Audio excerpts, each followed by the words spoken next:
जय माता दी सभी भक्तों को। हर हर महादेव।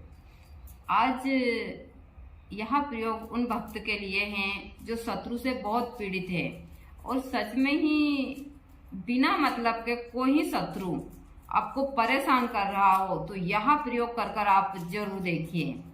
या माँ बगलामुखी का बीज मंत्र है। यदि आपके जीवन में शत्रु बहुत दुष्प्रभाव दे रहे हैं, किसी कारण आपको क्षति पहुंचा रहे हैं, तो यह अनुष्ठान आप 21 दिन का भी कर सकते हैं, इससे ज़्यादा भी कर सकते हैं। लेकिन पहले जो मैं मंत्र दे रहा हूँ, इस मंत्र को आप अच्छे से सिद्ध कर लीजिए अच्छे योग में, और फिर आप अनुष्ठान पर बैठते हैं तो जरूर आपके अनुष्ठान में सफलता प्राप्त होती है। लेकिन मैं हमेशा बोलती हूँ कि चाहे आप कहीं भी खुद से करो या किसी पर भी करवाओ, यदि आपकी चीजें जायज है और सच में ही आपका कोई बुरा कर रहा है तभी यह चीज फलीभूत होती है, नहीं तो वरना फलीभूत नहीं होती। आप कितने भी हवन अनुष्ठान कुछ भी करवा लो, यदि सच में ही कोई शत्रु आपको परेशान कर रहा है तो यह प्रयोग कर कर आप जरूर देखें। यह बगलामुखी अनुष्ठान है, इसका बीज मंत्र है जो मैं हवन से ही सारा बीज मंत्र आप लोगों को दूंगी। इस अनुष्ठान में जो सामग्री है वह विशेष होती है। आप जब भी अनुष्ठान करें या जाप करें तो पीली हल्दी की माला से ही जाप करना चाहिए। दूसरा, हवन के समय लाल मिर्च, हल्दी, जायफल, काली मिर्च, जो पीली सरसों होती है वह सरसों, और यदि आपको शत्रु के लिए करना है तो आपको कड़वे तेल का इस्तेमाल करना होता है। और हम यही अनुष्ठान अच्छे कार्य के लिए करें तो शुद्ध घी का होता है। और हम किसी चीज में विजय प्राप्त के लिए करें तो यह सरसों के तेल से होता है। लेकिन आप यदि शत्रु के लिए कर रहे हैं तो कड़वा तेल, और कड़वा तेल किस चीज का होता है? जो करंज होती है उसके जो फल होते हैं उनसे बनता है कड़वा तेल। ना कि पता नहीं लोग बाग किसको कड़वा तेल बोलते हैं। वह तेल एकदम काला होता है और उससे यह सारी चीजें जैसे खाना वगैरह नहीं बनते। वह सिर्फ पहले बहुत सारी चीजों में सब लोग काम लेते थे, आजकल तो कड़वा तेल बनना ही बंद हो गया। लेकिन यदि आप कड़वे तेल से अनुष्ठान करते हैं तो यह बहुत ज्यादा फलीभूत होता है। तो यह अनुष्ठान आप इन सामग्री के साथ में, यदि शत्रु के लिए आप कर रहे हैं तो कड़वा तेल का ही इस्तेमाल कीजिए। दूसरा, आप किसी मनोकामना के लिए करते हैं तो आप घी का इस्तेमाल कीजिए लाल मिर्ची वगैरह में।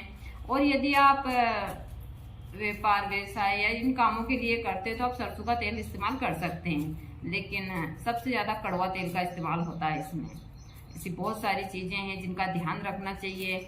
और यह अनुष्ठान आप करते हैं तो माँ बगलामुखी की कृपा से सच में ही आपके जो भी शत्रु है वह शत्रु या तो शत्रुता त्याग कर वह मित्र बन जाएंगे, वरना वहां से पलायन कर जाएंगे। हम कभी ऐसा नहीं चाहेंगे कि हमारे शत्रु का भी गलत हो, क्योंकि वह उनके कर्म है, लेकिन हम हमारे कर्म अच्छे करें, मैं हमेशा सभी को बोलती हूँ।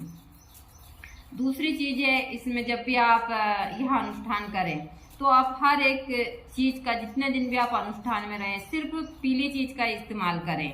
आप फूल भी पीले इस्तेमाल करें, आप खाने के लिए हल्दी वाली चीजें ज्यादातर खाएं, वस्त्र भी आप पीला ही पहने, माला वगैरह। और जब तक आप इस अनुष्ठान में रहे, किसी से लड़ाई झगड़ा या एकांत में ज्यादा कर रहें, ज्यादा भीड़ भड़क्का में ना रहें।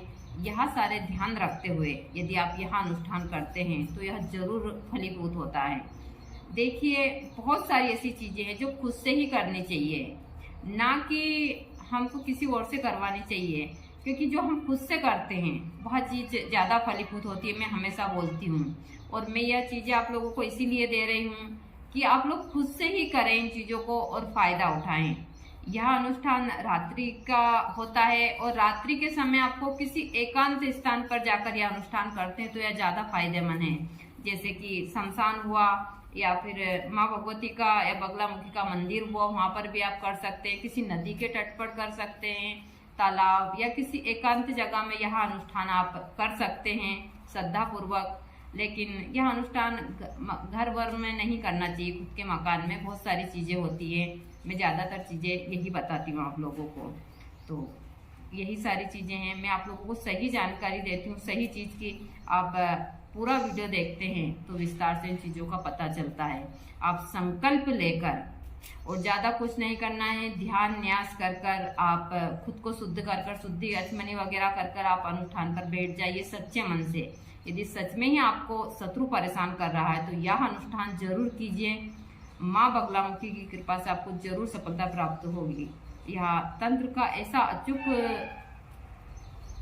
मंत्र है जो माँ बगलामुखी की बहुत कृपा है, और सब माँ का ही रूप है सारे जितने भी हैं।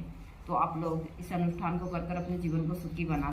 सर्व मम गुप्त शत्रुनां वाचम मुखम पदम स्थम वै जीवाम किलै किलै बुद्धि विनाशे ह्रीं ओम फट स्वाहा। ओम ह्रीं बगलामुखी सर्व मम गुप्त शत्रुनां वाचम मुखम पदम स्थम वै जीवाम किलै किलै बुद्धि विनाशे ह्रीं ओम फट स्वाहा। ओम ह्रीं बगलामुखी सर्व मम गुप्त शत्रुनां वाचम मुखम पदम स्थम वै जीवाम किलै किलै बुद्धि विनाशे ह्रीं ओम फट स्वाहा।